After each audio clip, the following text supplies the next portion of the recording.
Bawumia Ken, why and I wish a party in Tobaman. Me pe Kennedy Agyapong. I didn't tell Kennedy Agyapong. Oh yeah, Juma. When young she is or bibi or crassy. Me mamma crass cry why bibi am I. Or Sisuku die am I. Auntie me pe Kennedy.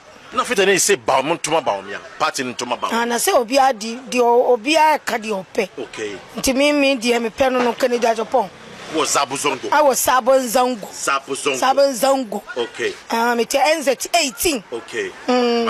Me Kennedy Agyapong ya me phone so. It is a party no we MPP. Aye. We MPP. Aye. We are sure. What party card? I say my ba MPP na me NDC. Ana NDC. Aye, Kennedy Agyapong tina me ba MPP. Oh wow, I see. I see. It is a MPP from Tuma Bawumia then we share the nebis. Dia wo mu ane wo mu. Omo to Bawumia I won kire na wo mu no. Eno ane betina mu. I see. En change.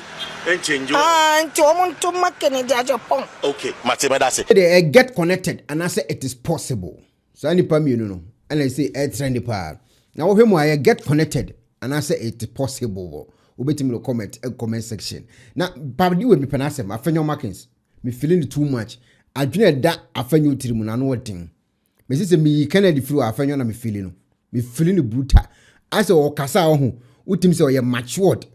Ana nensem a wo kan onim de wo kan onim bebe kwa kwesi wadi nkomo bi e wo ntumi afidi no so efa nkabom a NPP fo e wo so mo kan mo hobu mu me nya NPP ni o me ye Kennedy ni tie ni se Kennedy ko ye NDC a me ye Kennedy ni still na me ye Kennedy ni na afenyo ana ase mabudo e de ama too much e wo how we see e kansam e kekane o masi ani e ma anioma etimi de na akwa so o se unity no e important na odi abronye DC de na eto no no e na odi di nkomo e wa afidie no so wudi me da homache na me nim se your friends abronye omo de ne kokot na me kan social media around 4 a.m. na me hu se Nana B afre me na me say Nana B 4 a.m. hey what's happening me pick here o se kwa me na me gina wo gate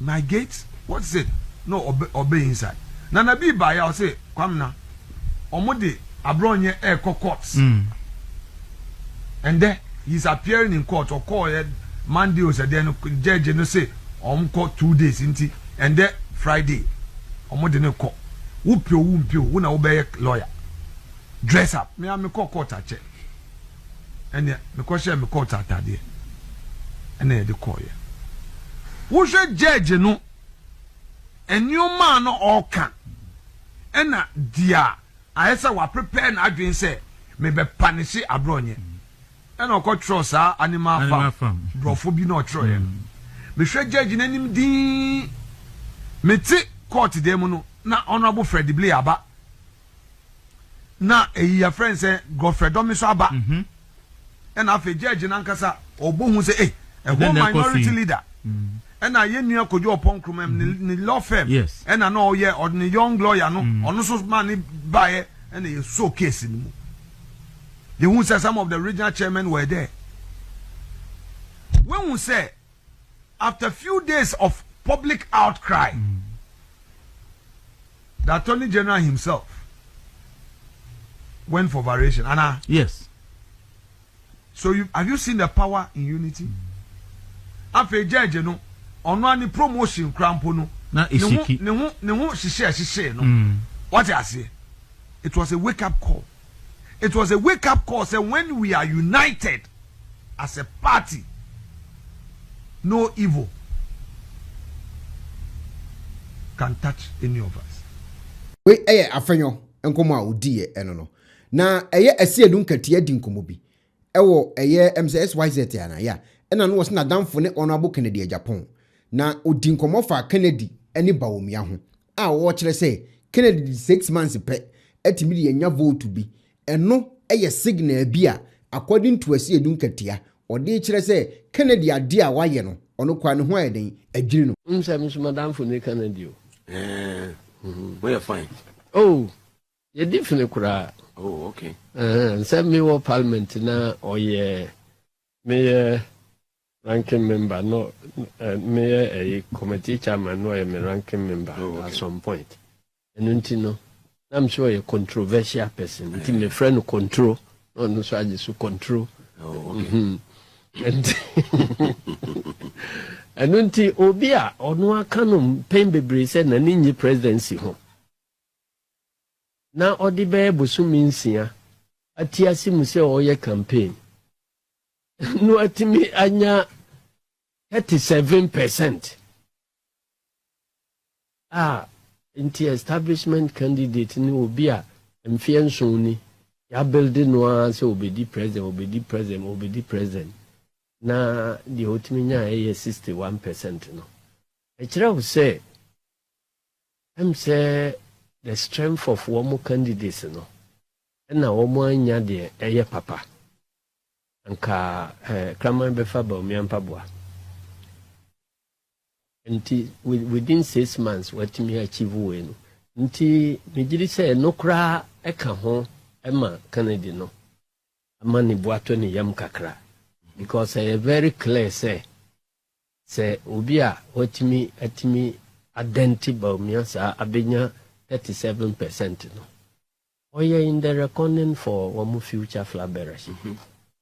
Nunti ompre home kwatwe home free by bia onim say we die Bawumia ko enye yie.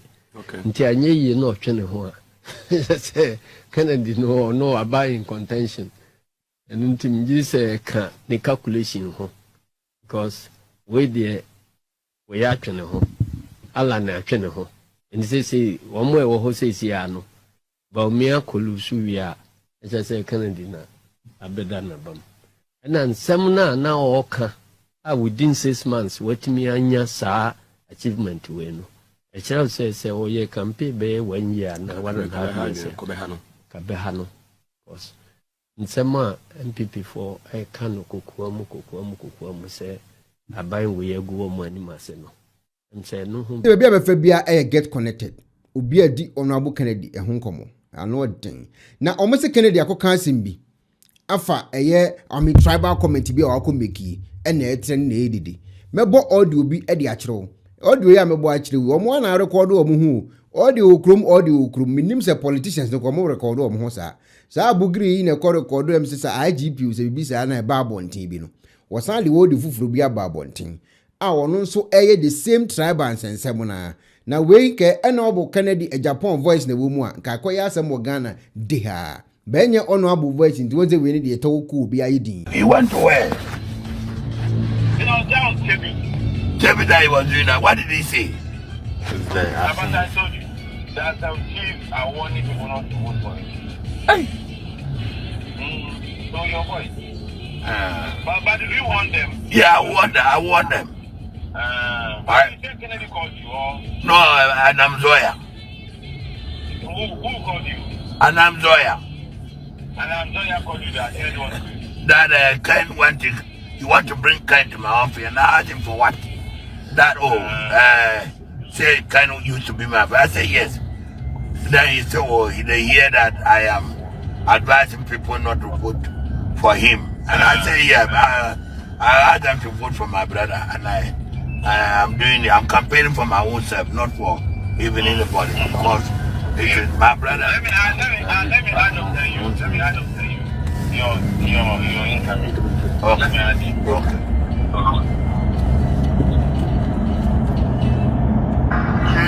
No. Your father's on the line. Yes. No, we're not going to tell you the prayer. We don't want to know what's happening. Dog, how are you? Yes. I want to see you. I'll bring you. Okay.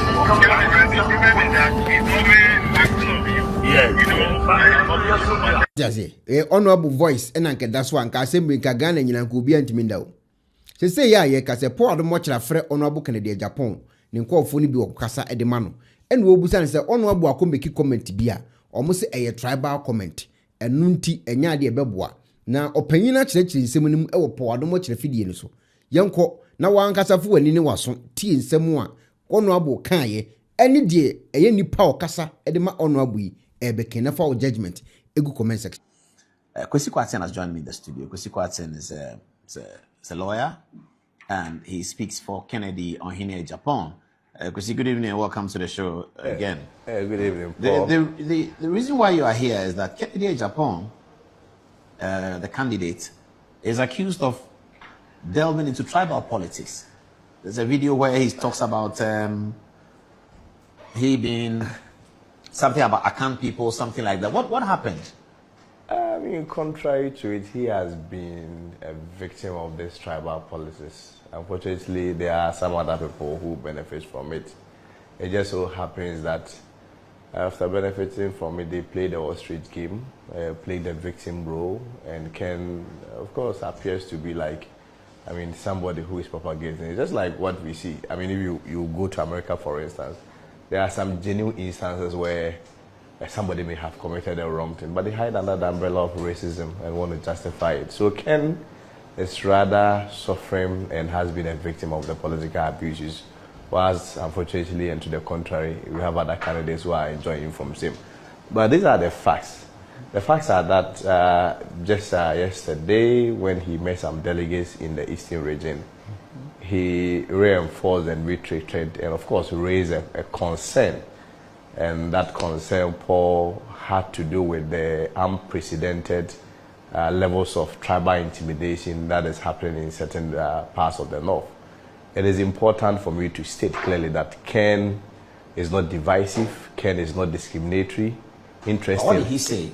What did he say in the video that created this problem? Yeah, his point was the fact that he needed to raise these concerns, which had to do with the fact that if you go to certain parts of the north, his supporters are constantly being intimidated. Currently? Yes, there are situations where they have to get chiefs to compel delegates to pledge to vote in a certain direction. Recently, if you recall, when he went to the north, remember there were some delegates who voluntarily came to him and revealed information about how they voted for him, which unfortunately they recorded 0 for him. I mean, he raised this concept, but interestingly, some of these are people who came forth are getting threat of being banished, and some of them also threat of harm. So he just had to lay those concerns out, and of course, I mean, had to emphasize that if that is happening in other parts of the country, if we don't condemn it, it may also embolden other parts of the country, for instance, parts of the South to also do the same. And I think, unfortunately, some of the media reportage misrepresented it. I don't want to repeat the name of the media house on their platform, but they misrepresented it and presented a certain outlook that suggests that Ken is asking all Akans to vote against minority group. I mean, there is no way he would do that. What's the minority rule? Minority group. Minority group. Yeah, minority, the groupings. I mean, the other ethnic groups. And we believe in the honest, fair, and of course inclusive policies. But what we also resist vehemently is any attempt to also blackmail us on any religious or tribal lines. Because the record has is clear, and the history is also there, that there have been candidates, they move to their home regions, engage in all manner of tribal and identity politics. I personally do not believe there is anything wrong with identity or, let's say, home advantage. I don't believe there is anything wrong with that. But but from here, so yeah, vote from here. But when you propagate that and then play the ostrich game and then appear victim when you move to the other, your opponent's home region, that is where I feel it marks some form of hypocrisy and ought to be condemned. So, Paul, the emphasis has to be made on your show that Ken is not divisive. His recent company, the rubber company, employs 360 people.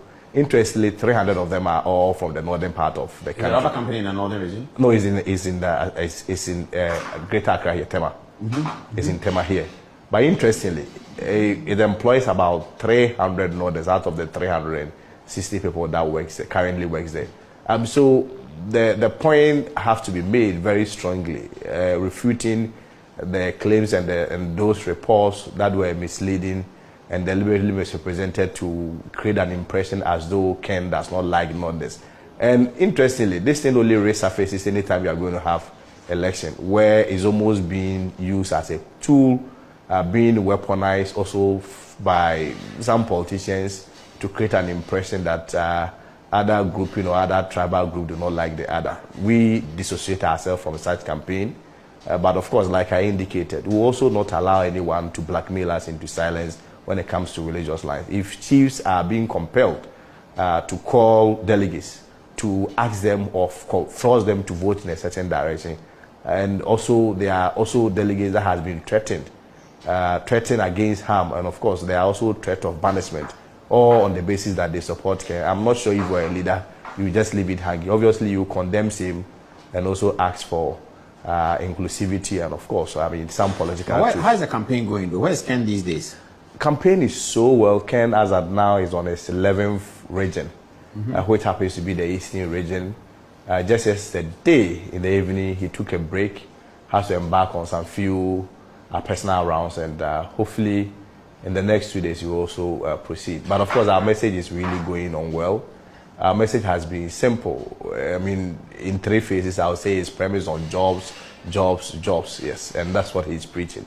Especially, you recall, Paul, yesterday, the unfortunate incident that happened where young people had to lose their lives in their search of jobs. Of course, Ken is not promising to come and solve every problem in the country. But within the first 4 years that any person will have as a president, with the right environment, empowering the private sector, and of course, taking those bold initiatives and bold decisions, I am very confident that we'll be able to reduce unemployment and create decent jobs for our people. Not only decent jobs, but also even those who are working, who are underpaid. The Kent's principle is that when the economy boosts, which of course there are a lot of job creation, people's salary also going to be affected, and people are also going to live the decent life, so that the American dream that people are living in America, the UK dream that people are living, we can also live the Ghanaian dream.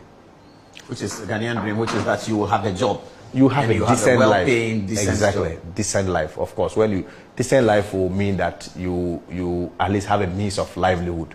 So that, Paul, if you want to rent a beautiful place, you should be able to. If you want to change your car, or if you want to have access to car, especially after working for a reasonable period of time, say 5 years, 6 years, this should be basic.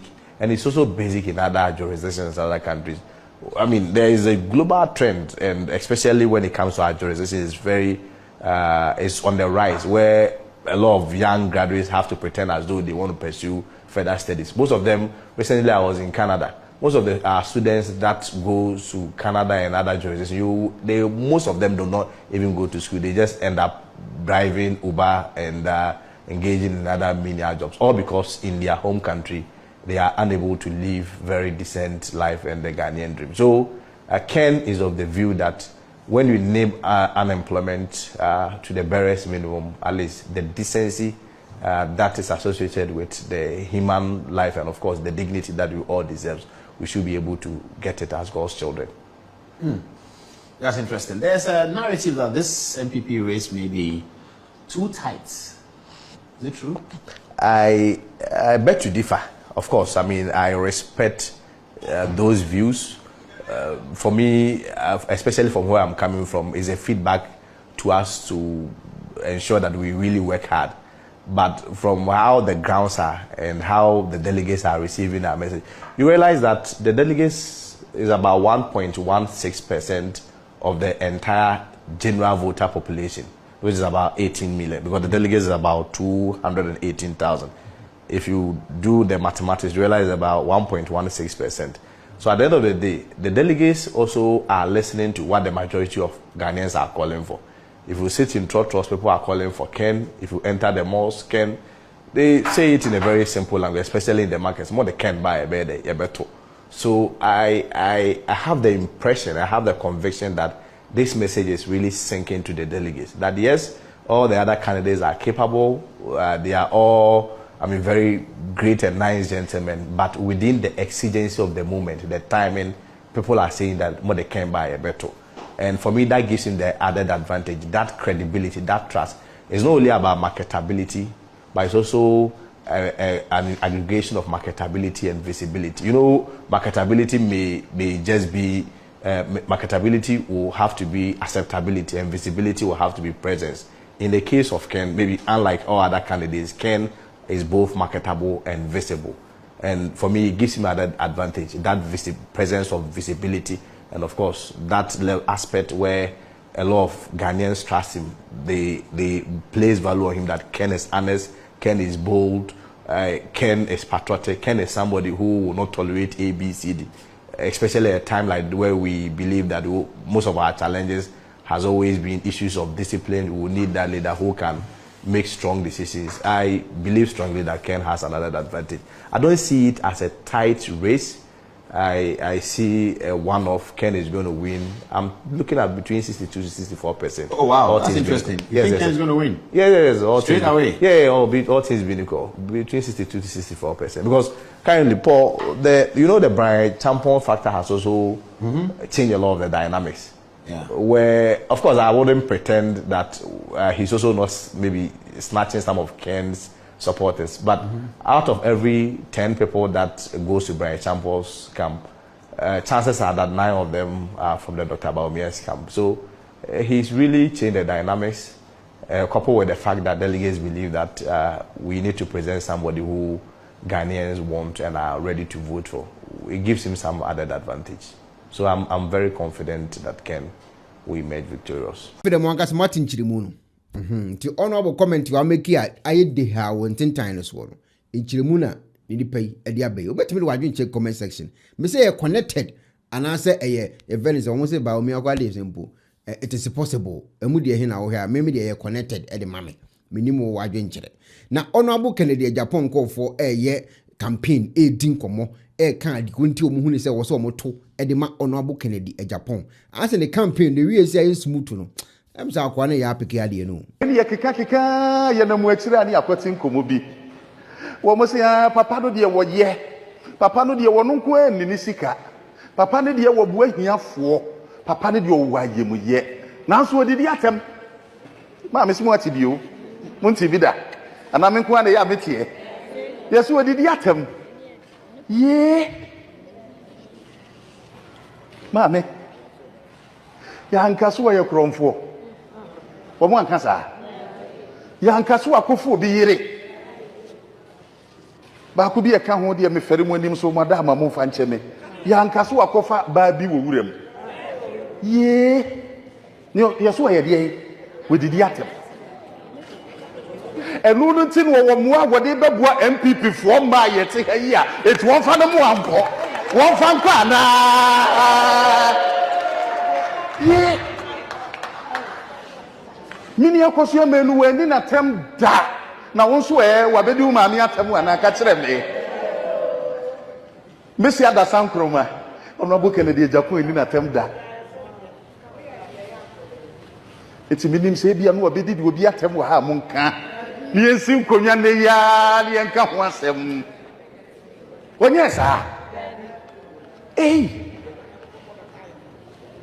na cheso obi na twe na no de si MPP amanyokuo mpanifo ho e na papa eti ho na e na hiye na bufuo e no wokọ ka bie enu nti na yesi ye mpam no yi abusia amanyo no de aba beduro no no de abeduro no na nanu na me bon kompohwe Bible mu wo mu Nyankopon fa wo mu de wo mu ye niema akese me hwe ya na me hu se wo mu nyina da wo bie de ho na brabo no eye 100% perfect da se wo mu nyina ye nkofo bia no mani so se no wo mu mponi abotere na de ohwe Mose Nyankopon se fa ba ne kire botan no so enam se ni buafuo nti wo se mu nkofo a mu nyini ne mu behu Nyankopon se nkire ne otimi ye wo ma ba no so pe Nyankopon se sa na mka se ye no ni buafu wo kwotro mransam du de obeduru ye hu se Israelfo no som bosom wo ma so ko wiem we tusa ye ja Mose asem na me kan yi o wo difo bia ne nwosra bone be Elisa asem na me kan Elijah Elia sa de kan twi no wo difo Elia wo ni Nyankopon kasa enimu ni enimu wo no wo fro pepo no abre ne mofra bi gina ho sere no was here insisted move free room marry mo frey no mu ade ene yi asanke be ka se no suni paboni ni e bi mada eso no oni Nyankopon kasa animu ni animu woni abotre emo fresre no keke ni insisire fi room aba bewe wono kura Nyankopon de ni ye adwuma David ne ba Solomon de me nko ho enu po de esem na mbeka kire mi o David timi kofo obi yire ekum ne kunu ka ho kodu ba bi Nyankopon say David is a man after my own heart Nyankopon say David de woda makuma wo bi a wafo obi yire kum ne kunu na chese enye ne ebu aten o enye ne ebu aten na hwan Nyankopon a wo ye dai wo hunu akomamu na brei was what the Nesatu Honorable Kennedy Agyapong so we yi no ama ye ne a yes any one see ye de beka so odidi atem eti Nyankopon de beji ye a enye yi ana Nyankopon soma me se mansoma wo mabua ye ne enye yi ana was wo meji Ghana fo a eti odidi atem nti enkwa ana the bi eba wo man hye brasem a ye ka ye de niam bi to nchen na de ehu ne se be kakra obi ankuma ye party bi mu o obi abeko no ho asem bi ba kwabena nka me ka bi be ye yesu meka ma no atum me kɔ kan e kina nko me kɔ predi bre bia ye de be ye ntansa de abesen me ko mu enti ma me obi di asem be for do ho na e be ka bi ama wo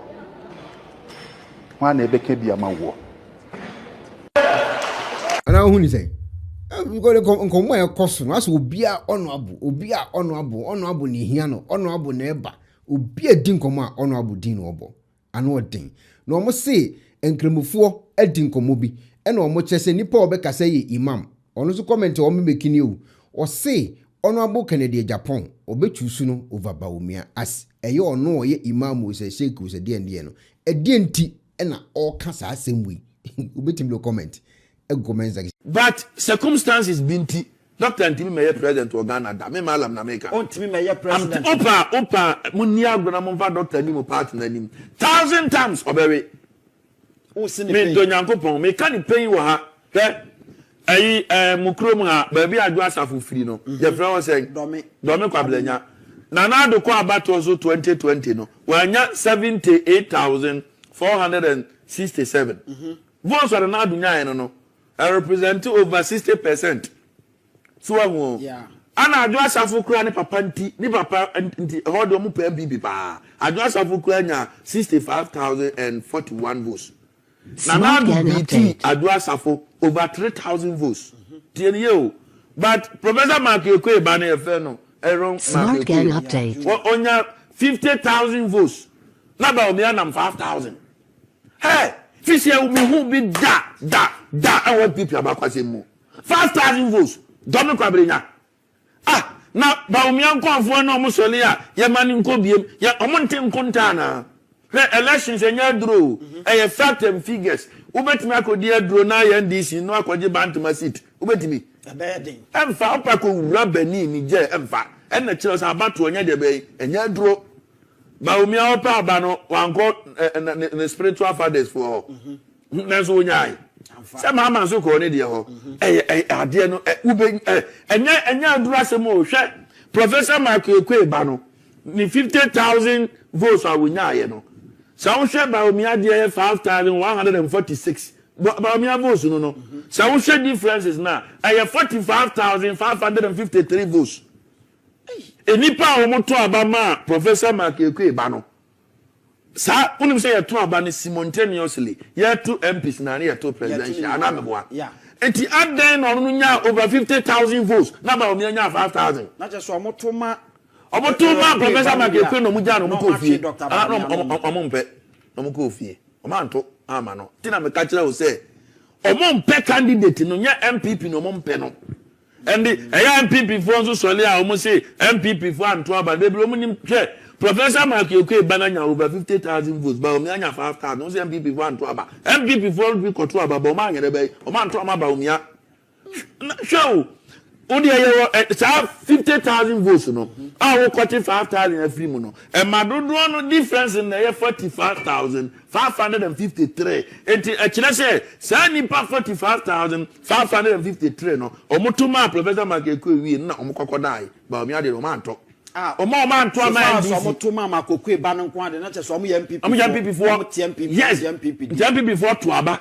Why say e dey na masa ade we si hwe two political parties and yama two alternatives ni yama kwadu and yama apple ubetimi ayimu baako ye se kopo no mu na enne wo ho na ye hwedi obetimi de enne dodo aye de bay aba political party B political party A and political party A no ono wafa kwadu because enne di kwadu so definitely ukokwa yemu wa wo de ni bebrebe be ebeba edu political party bi ni nko aso na okofa apple na enne omudi apple enne omudi apple MPP for problem nyina ni asa lawyer for nim as a doctor metimi show mu din na medin Ghana ha no a Christian country mu dominate over 70 plus and a Christian population 71 Muslims no 30 na aka nya dia enkremofo wom abosomsomfo omuksoso omse de me nko ba bia bi na ba dedai o so no pe Christo som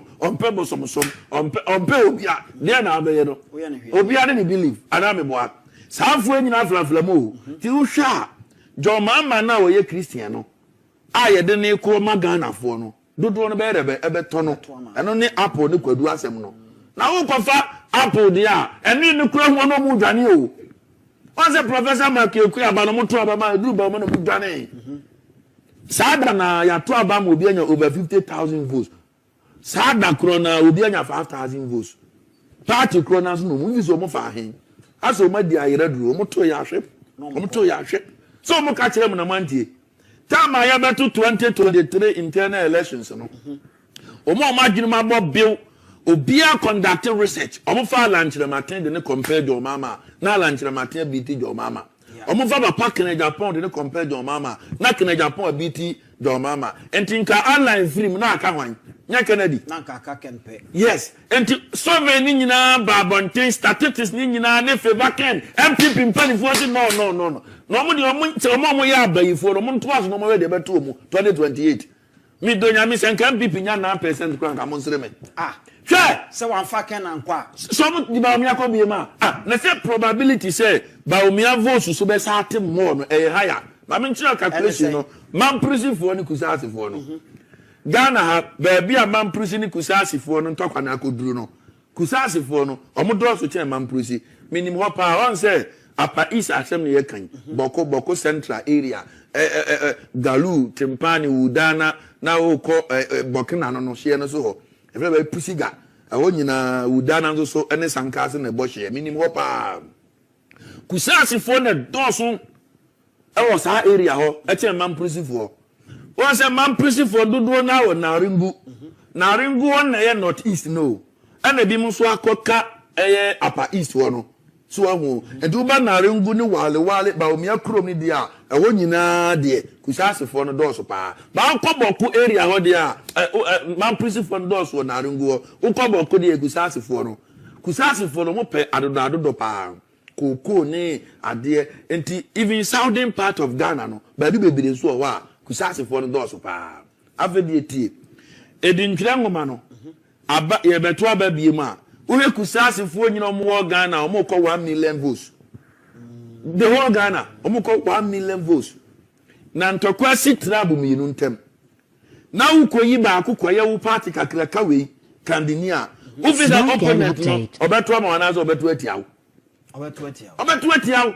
Enti ufa Bawumia chese echinese 2028 upper east munko honko ye campaign.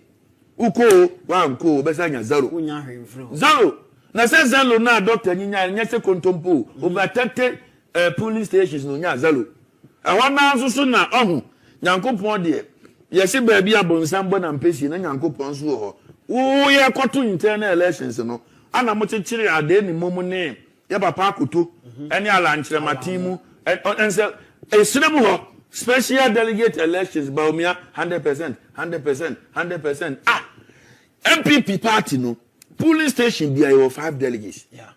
So I share baby about me and Zalona. Rejected ballots no, a be a 3, a be a 2, a be a 1, a be a 1 a 5. A Chetanka polling station delegates no 5 no, come to about baby and maybe 3. That's one crown. Baby uncle being a 2. My can't now say, and your Bawumia no mum panel. One test as them nase.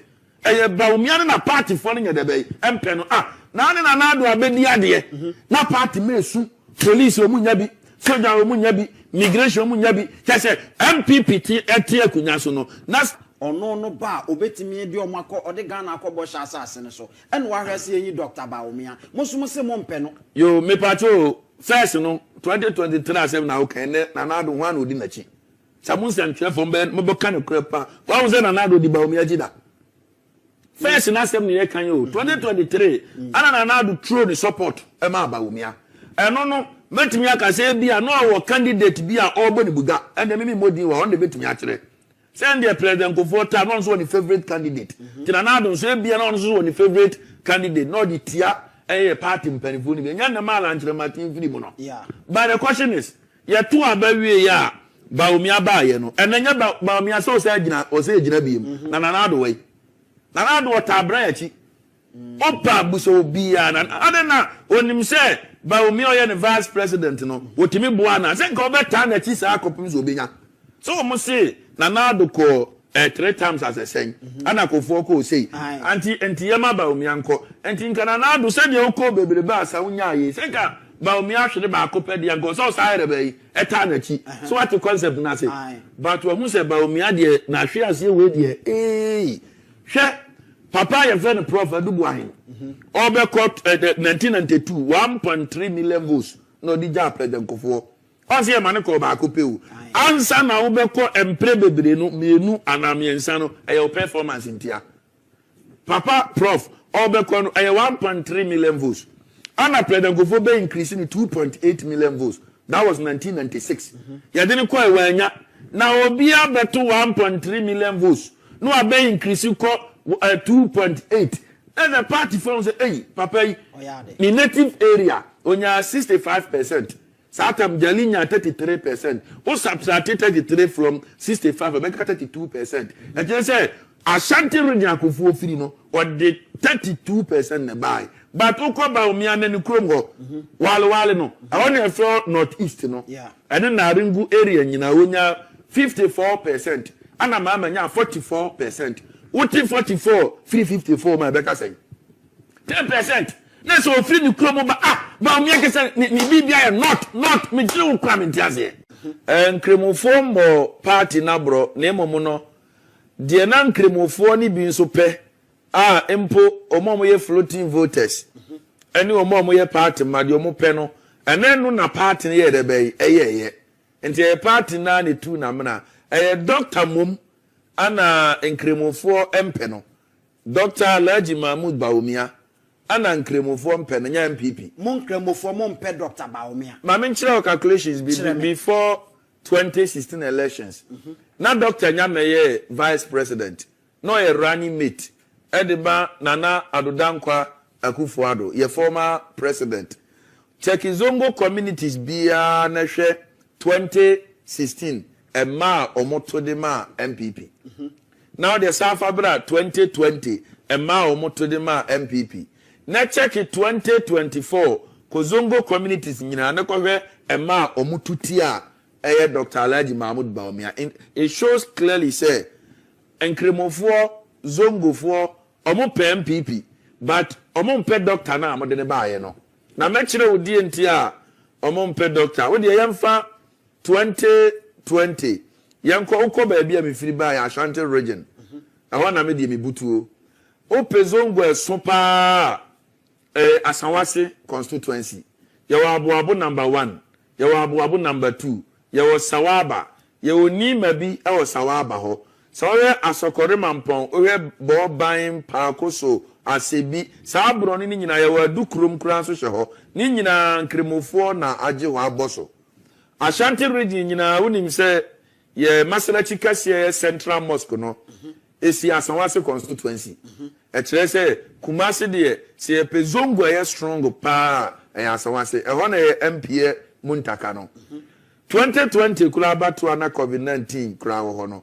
na Nadu nya 42% ewa asonwaso constituency so na Nadu MPP ni Obiaa betima cross check tama na Nadu nya 42% no mama nya 57% asonwaso constituency but yede papa Bawumia oye kremoni ekoye no ewa asonwaso kro na o onya 36%. Smart Gang Update.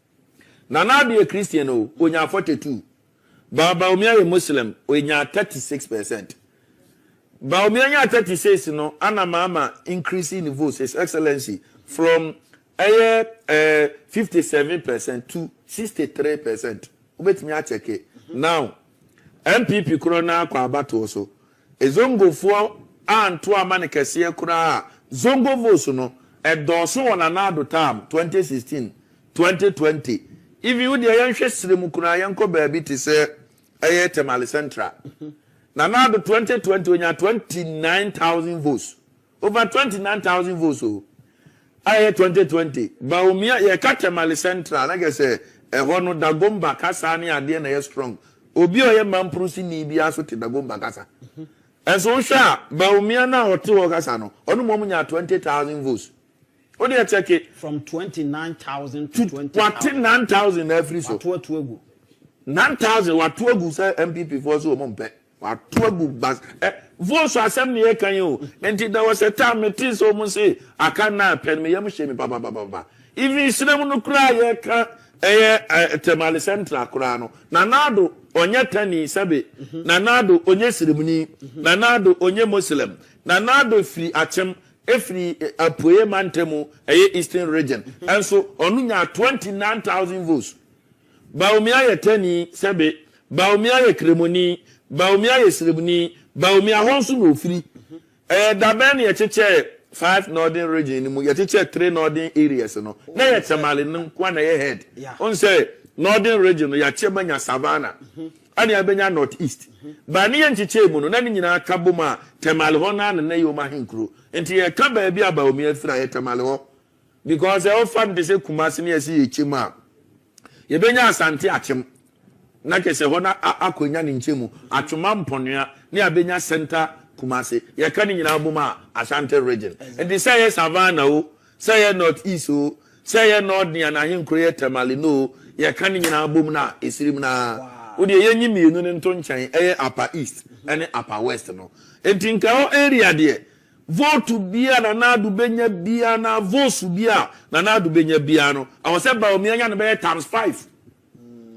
na so o depreciate here from 29,000 to 20,000 votes Obiaa make Temale Central specifically me figure zongo communities bia de be akyerew no ahunu say anya MPP na nkremofo mpe o na mo nkremofo mpe candidate na modern year de be e ba ye no so ka san nkremofo mpa dienti no mo mpe candidate dienti a me kire mu se o mo mpe no enie sebe ansa na abehun se nkremofo mpe candidate ye de ne call ye no ejina figures a onyaye ewo zongo communities na figures na onyaye so no ejina bibi so ti na onyaye sa figures no one say before 2016 Dr. Alhaji Mahmoud Bawumia in 2020 or catch Muslim for say na Nadu ba or the bibi beba efeno Zongo Development Fund and a Zongo Ministry. Yes. And so the Muslims were very happy.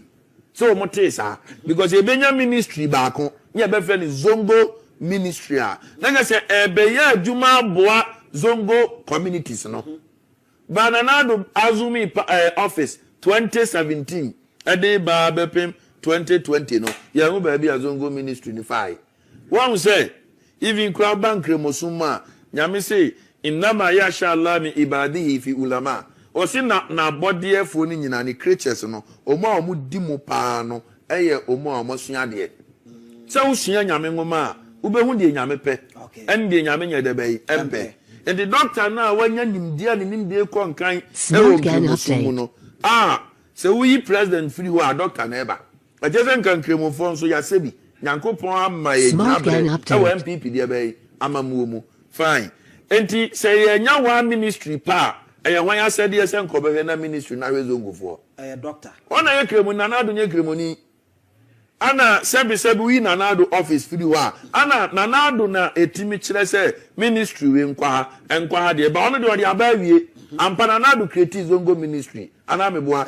ya papa Abubakar Sadiq Boniface okoye minister ho ana ya papa Mustafa Hamid anso ko ana meboa e say zongo ministry ni ye de bay e bai now the question is zongos bia yenim ho e de na ministry ni ye ma ho mu ento mu hu say Dr. Beka chire omu at the Beje power 2016 because most of the Muslims communities they came out massively and voted for Nanado 2016 ni votes are wonya ya owe over 1 million votes no na nkremofoni bi ere bai e ka ho enti sa abortion nkremofoni say doctor no order ye enti asem no obeka ye ba ya hwehwe amfiri mu sa zongo ministry na so no ka say sa zongo development fund no ombe yiska bi afiri mu 2020 okojira simpie so na 16 regions ni nyina omasi model schools senior high ama zongo communities no sa wote ya omo hwe ya no so a ba kokura doctor anye uban kremosumu a prophet Muhammad sallallahu alaihi wasallam say al mu'minina Allah yukadhib o si jidie ni pa no ne ketre mantantro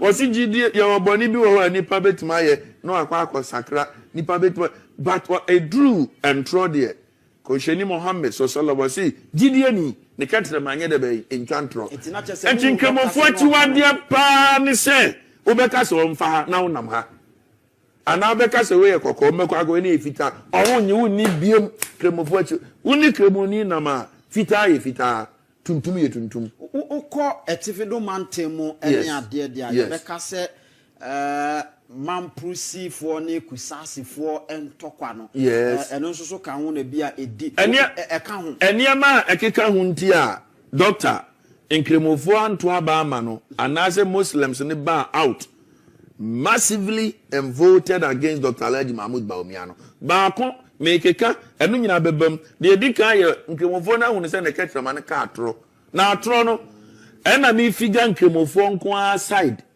de mi kan nyina so se meboa mo nka se meboa ya creative ministry zongo di ne da so aso zongo fo na ho hwe ya creative ministry ya see obi bi the zongo development fund mu benya sa fund na ide sisi model na 2020 Dr. Diko Zongo o say ona Mustafa Hamid na ye zongo minister and o say wait Mustafa Hamid no mbe say 16 regions ni nyina obesi model schools e ama zongo communities no and nebusam se ba akokura si zongo community and e say Muhammad your friend say Mustafa Hamid and say mo blame wan keka doctor de keka an doctor na say ono sa doctor kokan ya adwuma ne hye Mustafa Hamid nsa ntie bia doctor no e de adwuma na hye nsa ono na anye ye blame me pa cho de wo mu ni say yes answer na ni frɛ ni beto bo abo no no de ne na asi so Mustafa Hamid ye minister doctor ye president Dr. Benanado che Mustafa Hamid why never authorize Mustafa Hamid amana ye adwuma no doctor ana doctor pro kasa no wa mo Mustafa Hamid di oso ono obehwe say ye to abasa ama MPP dia sa 16 regions zongo communities bia sa squad dan be kwa guso wo de no to nchan a obi a ye kremoni ni artist wa ko gira Cape Coast Central region o say ye besi habo amamo any airport na na do duro oso aboa men krata bia ni wa motisa na se nkremosum no ogu ya ni mase eba entra we go kremoni papa bia no say answer na be kwa keka asem bi no na so no president no yes enti the obeka no president no cause ampa na so keka asem bi na president ka sentisa ampa and central region sa habo na isi wa na eniho airport na wo ha na enti kan kro se me ka se mo MPP fo na mo anyi de zongo fo ne fam fo pa eyemo ni go nipa ne ka asem a wonye de ban onye ana Ghana ni bia nso obeto aba enye se zongo ni beto aba onim de ono so ye o to aba obenya mfaso ayre ban afini so na se woka na wonye na obi ka na oya hwe John Dramani mama o ka kire ye zongo fo se ye tanati a oba ya obeti haje so me pa chote anaze wante so no mfa ho any baby a dollar na mo menya campaign ma John mama me dey can be see asem so wa hu se MPP for John mama hu se MPP for the aye dying doctor no musa hade ne beba. And this is for me a very smart politicians. I'm telling you, more especially John Dramani Mama. When who say doctor Yekrimoni. Ano nim say MPP do munya yi asamasi kodi o manima. Ono ano musa hade ne beba. Enti onim bokwa bi ato ama MP NDC for. And you said ebeya MPP for the Mahmoud Bawumia ba. Sabi o manima. Omudi obi akra be face na still on best in 2028 elections. I'm telling you, so much of my na to ntina Obiaa no te hard so. Or te hard so no, or te so no say hard village. And I say show mo boss say yen or share boss obema ye 2 holidays. Me part of the amaya na so anfa amaye. Or the amamu. And they celebrate Eid al-Fitr. And Eid al-Adha. Eid al-Adha no na Abraham afoliba yeku eye odwane na ntwie no. And Eid al-Fitr ye Ramadan. The fasting bear we ya sa idi no first ni no 1 per holiday na ye 1 and then the mama na ye 2 enti papa Bawumia no be ka kire zongo for say Messi school adan amamu from Zongo Development Fund 16 regions nyina wansi ene mama no be ka so bete hard village so wate e pa cha ne ukoyi Bawumia na uyi obi afri NDC mama ko zongo ahwan ye beto baba no beto ama NDC yes. And young 2028 abakura, and I'm telling you, say, NDC Adikai enya 80% of Zongo votes. Until I'm a catch those NDC for your smart. Never me a campaign more. It is a benya to me. Now we kwa share ukrom for ne, o sumu for ne bo. Now wint me nya. And a Christo need me by your mom, but to buy the bay, amano. Eti mama ye Christo ni, a didn't know what she Bawumia film from Zongo community.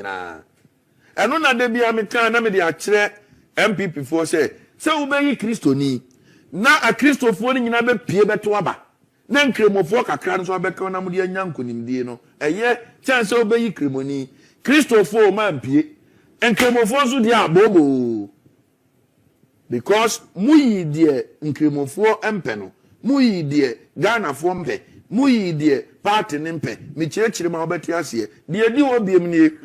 Ya beto aba no me kire ne manti ankemofo ya beto aba no ana doctor sabi okọ asoli fie okọ asoli bebre ana osakọ busum fie masa ankemofo ye opila num opa busa muslim scholar bia sa pila num no aye wono ba ko ni se obedi adanse ye se yankopon ye la ilaha illallah unya gitum se nyame ye la ilaha illallah eye chiwade so be wura bosumfie eye haram even unsase ekura no ye fre bibi shirk nyankopon se odi bi boni bia beche e wo Qur'an mu na obi odi bibi ka nyame ho no onfa ne boni nya de be enche ne da ne e ka se odi bibi ka nyame ho a eni se upese unya nyame fufuro bi udi tumi bi firi nyame nsem ma nyame abode abra nyame nko aso na ye de be tumfo eti kremoni biara believe ni se nyame ba akope me kira wade bi oba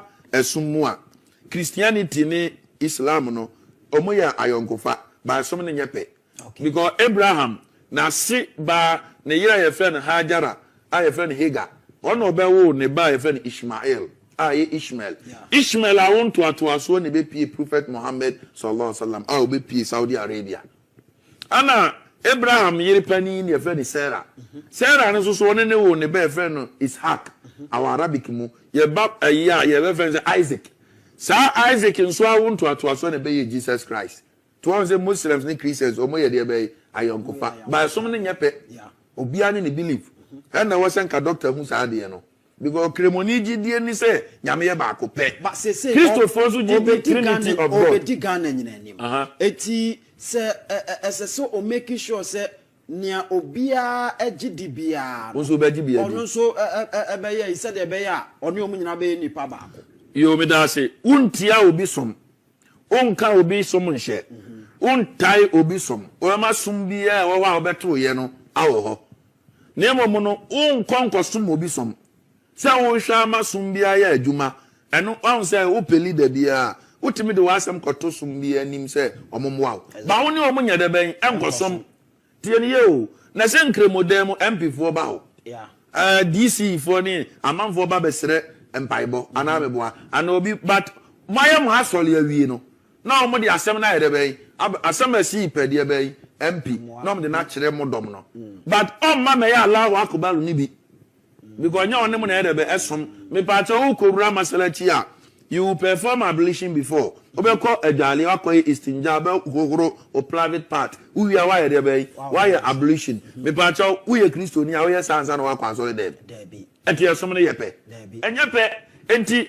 kristoni ni be twen abonten no ya sala wi no ansa na ma be yi nipa na yede be akire ba we de o course of for said dem no no the so from van nkata so ne nkata no so satam no mo ya asole o so oje nyame nhira a kire se wakwaji omusum na tum eye kremoni bi e no so sa hye de omo ka de no so fun nenim afere so fun ni pie no say receive it kofo dance e bra so we ya so for said de no eno kura de nkentwa o ma wo kura o na kremoni wasa akọ busumfie ame ye di nyanya ayedebe agukom ba bi egu apeteshen dabi nkremosum tia edi ese bra me so a ehuma nkremosum fo pa ye alhaji ka alhaji ni kura nkan wa doctor de nkremobo mfa ho nyanko bon de mfa ho no doctor alhaji ni de eyo vie tama doctor be reanimate bi pa to ko busumfie ansa me hunu bibi o si no da ho na do frɛ no no na narrative ye say o person yen okotie na so be reanimate na abonebo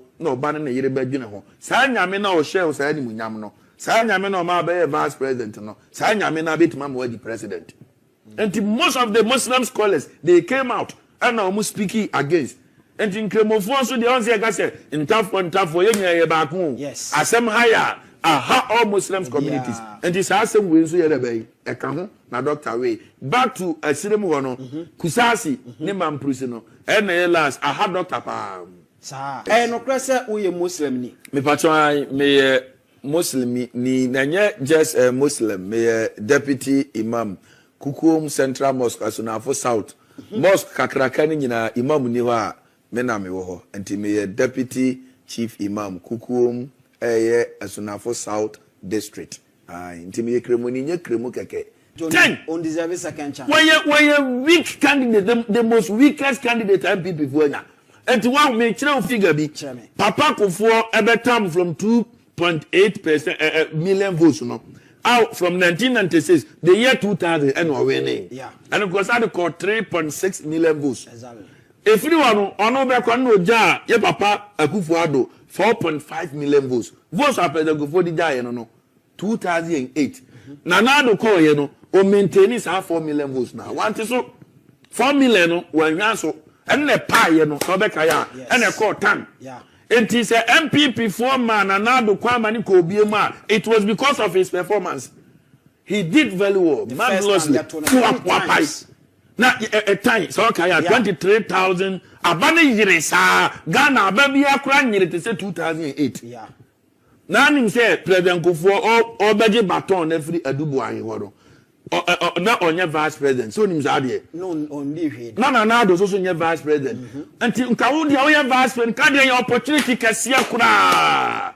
we are vice president na do ba be no from 2008 when 2016 e be we ne no obon bra oba be ko the year 2024 no na waja votes 6.7 million votes votes are not the guy no and obeti so ba 4.6 hey after the year prof kura o sa de starting class 1 MPP for no omom di Bawumia chini mu bi o mo ye very wicked omo pe party ni kura so odi Dr. Bawumia chini che so ye wicked na say elections say full of calculations ye kwa na ye sign Obiaa ja 6.7 million votes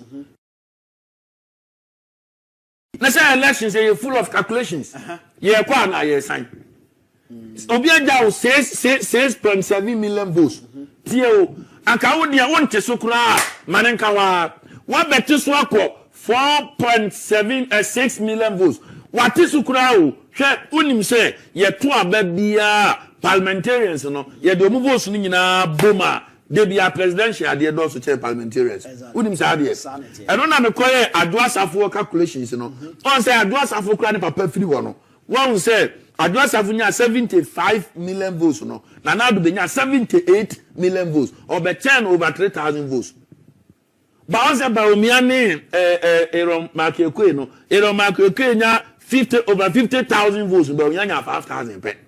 Na say the MP ni kura na unim say 7 constituencies wo Ghana ha Bawumia nya 7 regions wo Ghana ha Bawumia we ni constituency ba akokula 7 regions Upper East we nya ba akokula Upper West we nya ba akokula Volta we nya ba akokula Oti we nya ba akokula Bunu East we nya ba akokula Western North baby ani we nya area ho we nya just 7 regions. Well, we need one constituency. Your party the big, me say, not. We na make a tell. It's more 2028. The necessary party here. The also party here, you know, say na me calculations, no.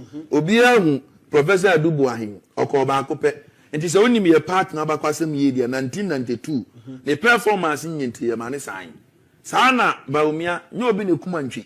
Ya man kwan ana wako. Calculations ni be bia no ere be ti say the man prof tenase no I was here man no so ere be tenase me go we party ni mu kra ya very big mistake ya de ano adra kan ye fa Christian na ye de kremoni adi akire we no be say papa Kofu asa na obeba no na ye Ali Mama say okay ana na ado so asa na obeba no na ye papa Mahmud Bawumia and one say party ni de na ano adra kan no wunim say na wo ye edenya power wo se me yede be me dane no as a we majority minority now they are called because party no ba na ho odin na southern part of Ghana baby a party na ho o southern part of Ghana kuta 65.something%. Party ni mu dom no e wo e form ha ukosire ma kakra bi na yede be e wo ho yes enti de want only same for nyina be ka ho na wanya ha de ntu uyi candidate a we delegate a I was so quick candidate free baby. I won't drum near the bay. I want to after religious affiliation,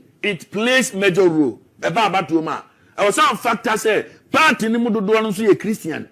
Aka so I am fantini. Yes. Uba NDC party ni ma Northern Central voter. I want to ma ho de ho. I want to no pick up leadership every. Me see NDC 4 years smart at NPP for. Tombe dia kunya sa